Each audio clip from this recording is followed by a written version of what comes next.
My mother-in-law attacked my wife while she was holding our 1-year-old son because my wife made a comment about her bum of a boyfriend, and now our son's birthday has turned into an anniversary for cutting her off.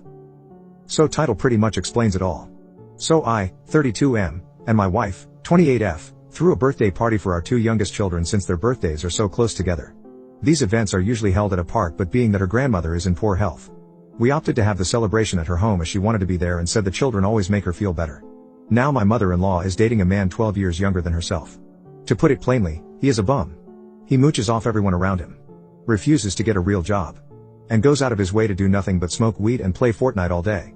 The whole family hates him, to put it plainly. Now the day of the party everything seemed to be perfect. The kids were playing, both sides of the family, and many of my lifelong friends and their kids showed up. It seemed like a perfect day. My then 3-year-old, being a bit clumsy in her excitement, fell and scraped her knee 3 times this day.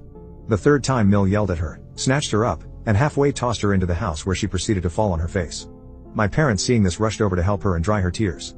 My mother then told me what happened and I promised to handle it. As I came out, she was then spanking our 2-year-old daughter. Something to note is our youngest daughter is diagnosed autistic. Being so, she doesn't understand a lot, and she genuinely didn't understand discipline. Our therapist strictly discouraged physical punishments, spanking, etc., as it wouldn't be understood and could emotionally damage her. At this point I intercepted her and took my youngest daughter into the house. I then returned after giving both girls a juice box and some cookies and told her I did not want anyone putting hands on my children, especially my autistic daughter. She argued that she was breaking things and needed to be taught a lesson. I offered to replace anything she damaged and was informed that she knew how to raise an autistic child better than any professional quack. It was then that I approached my wife and told her to get the children together, as the party was dying down and basically over anyway. She then followed me inside to continue the argument. As we were getting the children and gifts together, my wife started backing my earlier stance. Her mother then started yelling at us, saying she knows what is best. At this point grandmother asked us to please stop, as this was supposed to be a special day for the kids. I apologized for the fuss and said we were just going to go. This is when the bum walked in, putting his 2 cents in on an almost dropped issue. Being upset, grandmother demanded he leave the house as she couldn't stand him. It was then Mill tried to tell us he had nowhere to go. My wife, who always had grandmother's back, proceeded to tell him off, letting out years of pent-up emotions she put aside to appease her mother. These words set Mill off.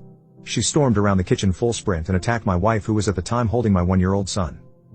I stepped in between them, taking the blows myself while keeping my hands at my sides. My parents raised me not to put my hands on any women of value I intend on passing down to my own son.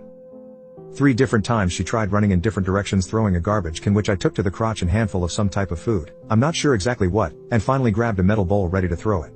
Thankfully another family member tackled her and held her back as we gathered our children and left. This was the last interaction we ever had. It has been well over a year and the whole family has been begging us to forgive her. My wife and I refuse, as we both have grown up exposed to violence and want better for our own children. We agreed anyone who has presented themselves as a danger to our children will not be around them. She is not the only person we have cut off, and we refuse to compromise our children's safety. Multiple family members have asked why we can't just forgive and forget, while my parents and friends who have grown up with us support our decisions.